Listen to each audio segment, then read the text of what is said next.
की जादुई शक्ति। कौशल्या ने एक रात सपना देखा।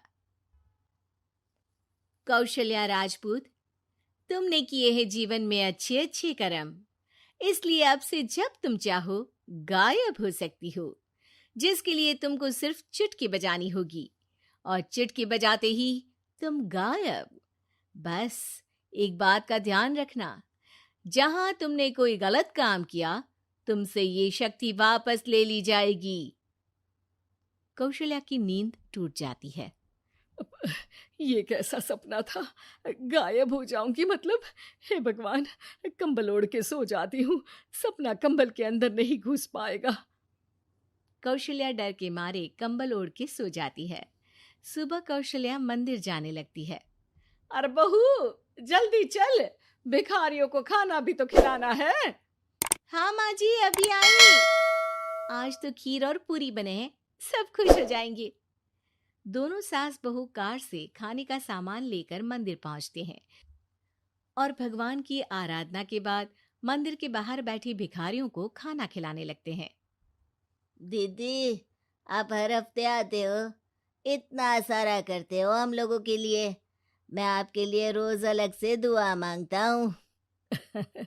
ये तो फर्ज है हमारा।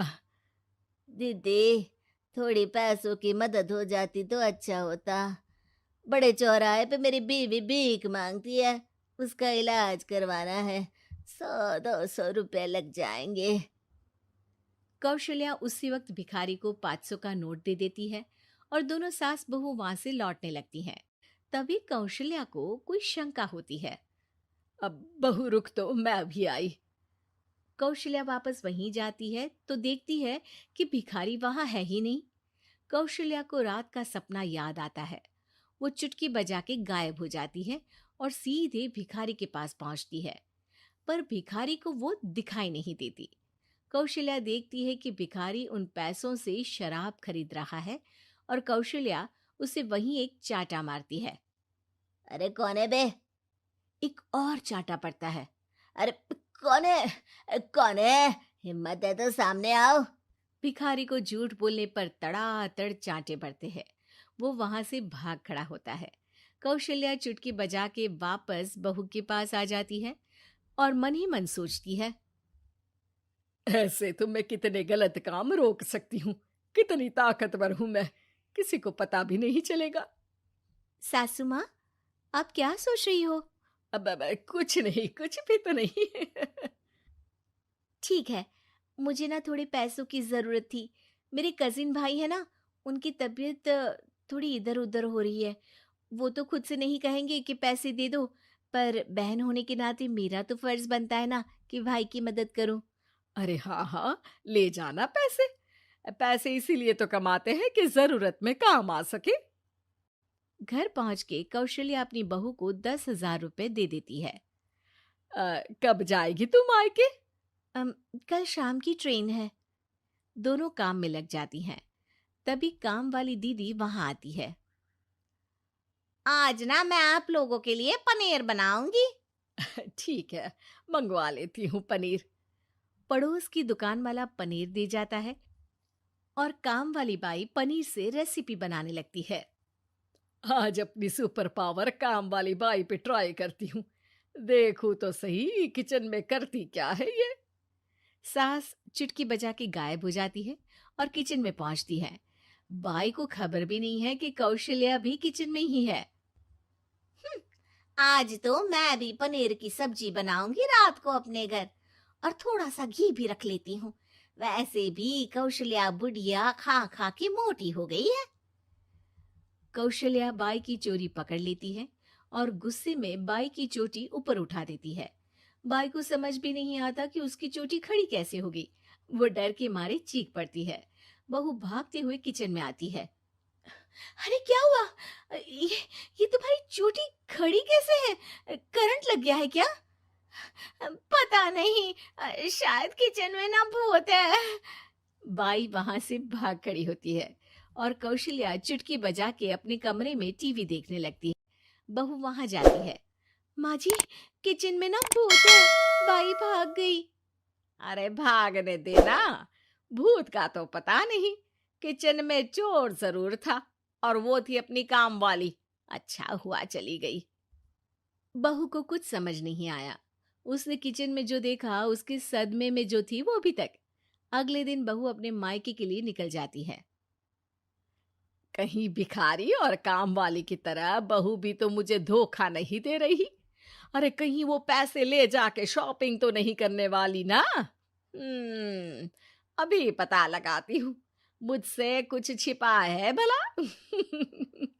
जैसे भगवान सब देख रहा है वैसे ही मैं भी सब देख रही हूँ। सास को अपनी शक्ति पर घमंड आ गया था।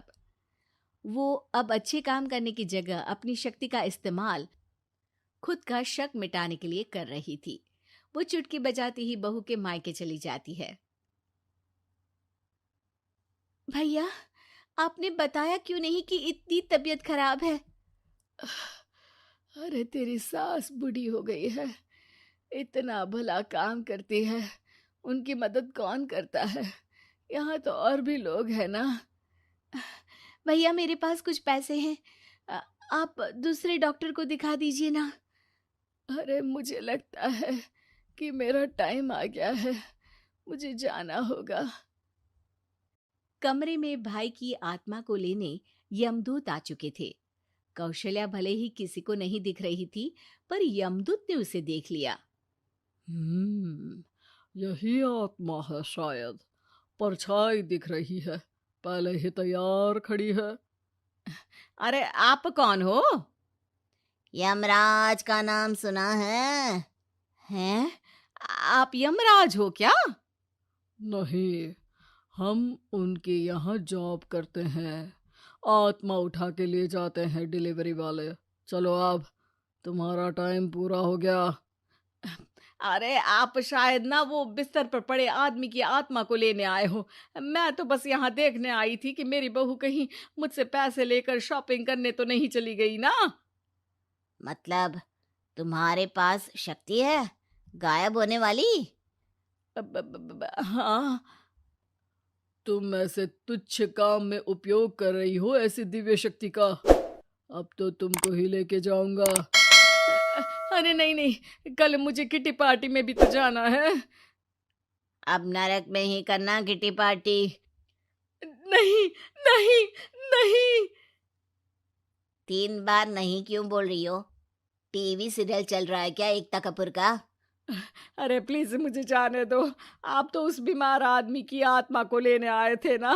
गलत डिलीवरी करोगे तो यमराज डांटेगा ना। बात तो सही कर रही हो, पर हमको उस पे दया आ गई। अभी उसकी उम्र ही क्या है, पर कुछ तो लेके जाना पड़ेगा ना।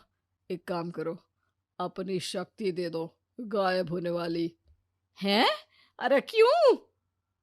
तुम पृथ्वीलोक का भ्रष्टाचार रोक सकती थी, चोरी रोक सकती थी, अरे कोरोना रोक सकती थी, पर तुमने अपनी बहू की जासूसी करना शुरू कर दिया। अरे लेकिन किंतु परंतु। यमदूत सास की शक्ति लेके वापस चले जाते हैं।